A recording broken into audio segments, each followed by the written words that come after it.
दुगना तिगना 100 गुना ये सिर्फ भाषणबाजी करती है।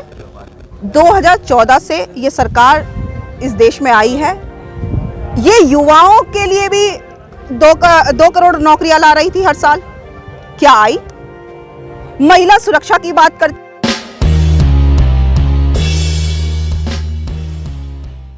एमएसपी उन्होंने क्यों हटा दी? क्या किसान अपने एमएसपी पे उसे बेच नहीं सकता?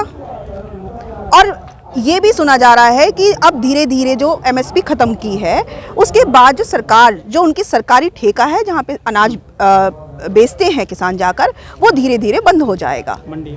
जो मंडियां हैं वो बंद हो जाएंगी। अब मंडियां बंद हो जाएगी तो आप ये बताइए कि मंडियां बंद हो जाएगी तो वो अनाज जो सरकार खरीदती है वो गरीबों के पास जो जाती है, 2 रुपये किलो 3 रुपये किलो चावल जो राशनों में मिलती है, वो कैसे पहुंचेगी?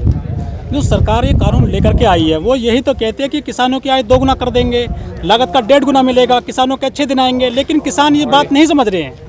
देखिए, दुगना तिगना 100 गुना ये सिर्फ भाषणबाजी करती है। 2014 से ये सरकार इस देश में आई है। ये युवाओं के लिए भी 2 करोड़ नौकरियां ला रही थी हर साल, क्या आई? महिला सुरक्षा की बात करती थी। आज उत्तर प्रदेश में हर रोज 75 महिलाओं का रेप हो रहा है, सर्वे में है। और छेड़छाड़ की तो बहुत ही अलग बात हो गई। ना महिलाएं सुरक्षित है, ना बच्चे सुरक्षित है, बच्चों का अपहरण कर लिया जाता है। आए दिन ये सब हो ही जा रहा है उत्तर प्रदेश में। और कानून व्यवस्था ध्वस्त है। सिर्फ कानून व्यवस्था जनता के दमन के लिए है, लोकतंत्र के दमन के लिए इस टाइम ये सरकार यूज कर रही है। अब आपने अभी देखा, उन्होंने गमला लगाया, फूल लगाए और टिकैत साहब जी ने, लेकिन पुलिस आई और उसने सब तोड़ दिए।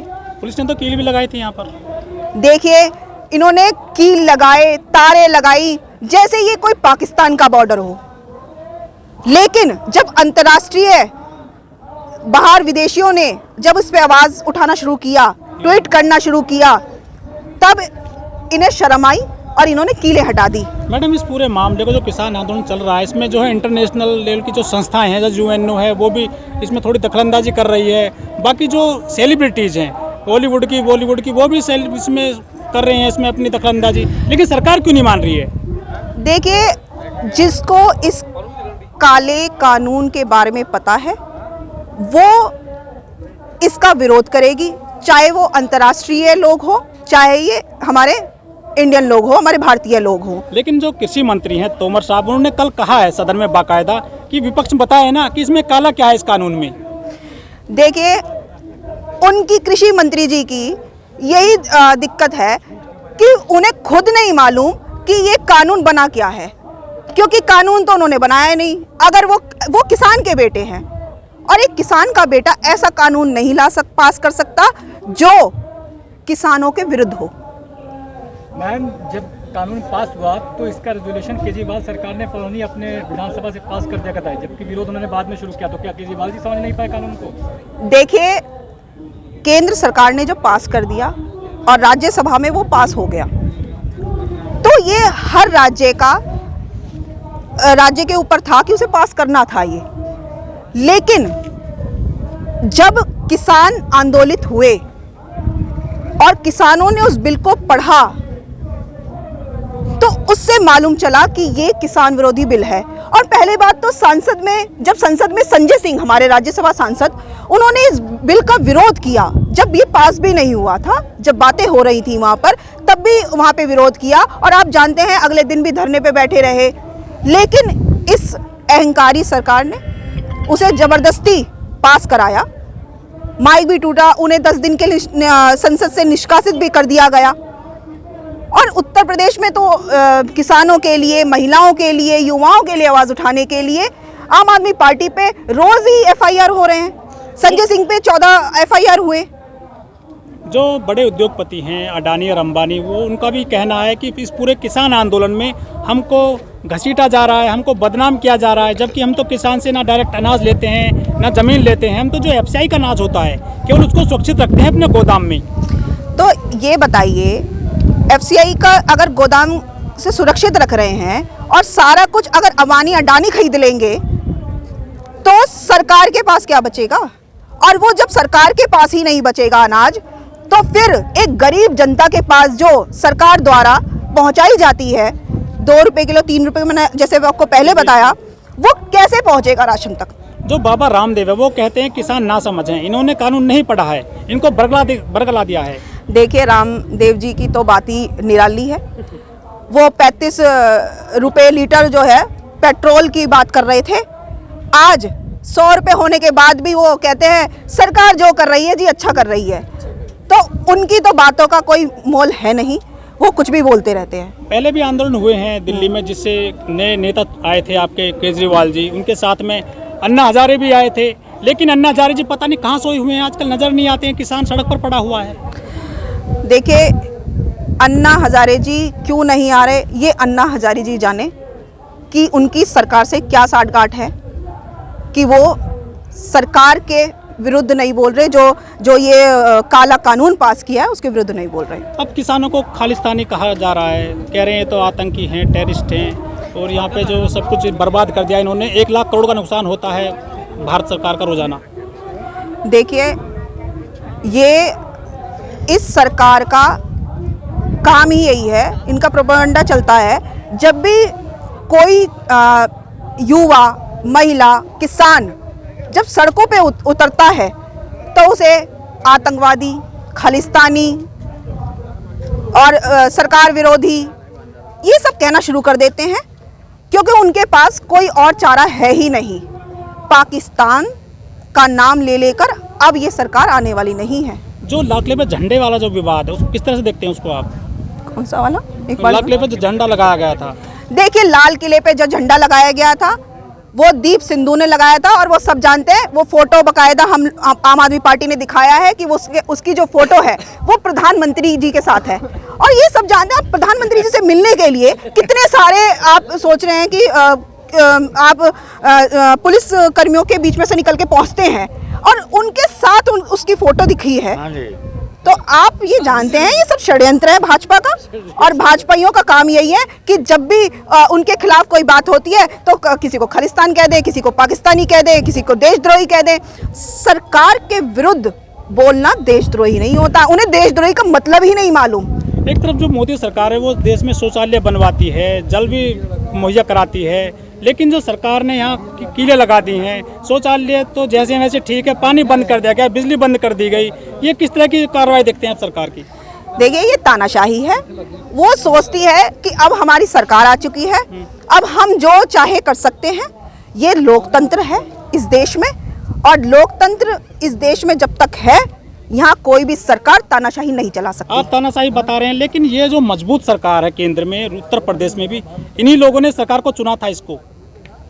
देखिए, जनता ने सोचा कि क्योंकि वो कांग्रेस से परेशान हो चुकी थी, उसने देखा कि जो पिछली सरकारें हैं उन्होंने हमारे लिए उस तरीके से काम नहीं किया, देश को आगे नहीं बढ़ाया, इसलिए उन्होंने भाजपा पे भरोसा किया, उन्होंने मोदी पे भरोसा किया। लेकिन ये थोड़ी पता था उस बेचारी जनता को कि ये उन्हीं पे उल्टा अत्याचार करेंगे। लेकिन 2 बार चुना है सरकार को, 14 में चुना, फिर यहाँ पे 2018 में किसान आए थे बहुत सारे, 19 में फिर वोट दे दिया। देखिए, बात ये है कि ये चुनाव के टाइम पे हिंदू मुसलमान कराते हैं, मंदिर मस्जिद कराते थे, इससे लोग थोड़ा सा भ्रमित हो जाते हैं और इसलिए वो वोट दे देते हैं। और देखिए, रेशो बहुत कम है, आप जीत अलग बात है, लेकिन ये 33 या 35% से जीतते हैं पूरे देश में, तो इसका मतलब आप जानते हैं कि 65% लोग इसके विरोध में हैं। लेकिन जो अमित शाह है वो तो कहते हैं कि हम 50 साल राज करने आए देश के अंदर, आप कह रहे हैं कि 30% वोट मिलता है इनको। देखिए, इनका जुमला है, ये कुछ भी बोल सकते हैं। मैंने आपको पहले ही बताया, 2 करोड़ नौकरियां दे रहे थे आने के बाद, विकास ला रहे थे, ये विकास हो रहा है, लोग घरों से सड़कों पर आ गए हैं, ये विकास चल रहा है इन लोगों का। मैडम, आप कह रही हैं विकास नहीं हो रहा, लेकिन वोट तो दूसरे मुद्दे पे मिलता है ना, हिंदू मुस्लिम पर। उन्होंने राम मंदिर बना दिया, अब उस पर वोट मिलेगा उनको। लेकिन देखिए, इस किसान आंदोलन ने सभी जनता की जो आत्मा है उसे झंझोर दिया है। अब जनता समझ चुकी है कि भाईचारा बना के रहें और इस देश में सही सरकार चुने जो उनके लिए काम करे। आप आत्मा की बात कर रहे हैं। पुलवामा में 45 जवान मारे गए थे एक ही झटके में, क्या उनकी आत्मा नहीं दिखी? फिर भी वो जीत जाते हैं। देखिए, अब उसका केस ये था कि कैसे पता चलेगी ये किसने करवाया था, लेकिन जांच तो अभी तक नहीं हुई ना। अब जांच ही नहीं हो रही, तो इसी के लिए छोटे छोटे मुद्दे अब उठाए जा रहे हैं और जल्द ही इस सरकार का जो छुपा हुआ मुंह है वो बाहर आएगा। मैडम, जिस तरह से 26 तारीख को ट्रैक्टर रैली हुई थी, ट्रैक्टर परेड हुई थी दिल्ली में, उसमें बहुत सारे किसान पे मुकदमे हो गए हैं, यूएपीए लग गई है धारा, जो सबसे गंभीर धारा बताई गई है, और टिकैत साहब पे भी लगी है, बाकी सैकड़ों किसान अरेस्ट कर लिए गए हैं। किसान तो बर्बाद हो जाएंगे ऐसे तो। देखिए, जब देश में कोई भी आंदोलन होता है, जब अपने हक की लड़ाई लड़ते हैं, तो ये सरकार बैठी होती है वो केस ही दर्ज करती है, क्योंकि वो कमज़ोर होती है, वो घबरा जाती है कि अब हम इस आंदोलन से हम अपनी जनता से कैसे लड़े, तो वो उसे दबाने का, कुचलने का काम करती है और उन पे कई केस दर्ज करती है। लेकिन हमारे किसान और हम आम जनता अब डरने वाले नहीं हैं। इस बिल को उन्हें वापस लेना पड़ेगा। जो आंदोलन है किसानों का, इसका दिशा और दशा कैसी देखते हैं फ्यूचर में आप? देखिए, अगर ये बिल सरकार ने वापस नहीं किया तो इस बिल से किसानों पे अत्याचार होगा, वो पीड़ित होंगे, और उसके साथ साथ जो जनता है, जो उपभोक्ता है, जो अनाज खरीदता है, वो भी पीड़ित होगा। एक्चुअली में जो जनता है, उसे समझ, उपभोक्ता है, उसे समझ नहीं आ रहा है, उसे लगता है कि किसानों का आंदोलन है, लेकिन ये किसानों का नहीं है। देखिए, मैं किसान की बेटी नहीं हूँ, मैं क्लियर कर दूँ, मैं किसान की बेटी नहीं हूँ। मेरे दादाजी भी नौकरी करते थे, मेरे फादर भी नौकरी करते थे, और मैं भी खुद नौकरी करती हूँ, मेरा खुद का बिजनेस है। मैंने कभी खेत में नहीं घुसी, लेकिन मैं जानती हूँ कि जब वो अनाज उगता है और जब वो कटाई होकर आता है और जब वो गोदाम तक आता है, उसके बाद जब वो दुकान तक आता है, तो बहुत खर्चा होता है, और उसकी कीमत पहले से ही हम लोग दुगना चौगना 5 गुना खरीद रहे हैं। लेकिन अगर ये जमाखोरी हो गई इस अनाज की, तो इसका जो रेट है वो 200 गुना बढ़ जाएगा। अब पेट्रोल देख लीजिए ना, कह रहे पेट्रोल महंगा नहीं होगा। जब से ये सरकार आई है, हर रोज पेट्रोल के दाम बढ़ाती है, कभी 2 रुपये, कभी 2.5 रुपये, कभी 50 पैसे, और जब गिराती है तो 10 पैसे, 5 पैसे। लेकिन आम आदमी सड़क पर नहीं आता इन चीज़ों के खिलाफ। देखिए, आम नागरिक जो है, इस समय इतनी दिक्कतें हैं उनको, क्योंकि बेरोजगारी बढ़ गई है, लोगों की नौकरियां चली गई है लॉकडाउन में। अब लोग कैसे तैसे करके पूरे दिन 8 घंटे 12 घंटे नौकरी करके वो अपने घर को पाल रहा है, अपने बच्चों को पढ़ा रहा है, वो कैसे विरोध करे? ये सरकार का षड्यंत्र है कि हम बेरोजगारी बढ़ा दें, लेकिन वोट देकर पूरे तो बहुत दमन कष्ट करें। है ना। वोट तो है उनके पास। देखिए, वोट तो देखिए, जब वोटिंग आएगी, अब जब अधिकार आने वाला है, तो उसका विरोध जरूर होगा। अब 2022 आने वाला है उत्तर प्रदेश में, 2022 में उत्तर प्रदेश में वोटिंग है। आप देखिएगा कि कितना विरोध होगा भाजपा का। सब्सक्राइब करें आपके अपने चैनल समता आवाज़ टीवी को, बेल आइकन दबाना ना भूलें सबसे पहले हमारी वीडियो देखने के लिए।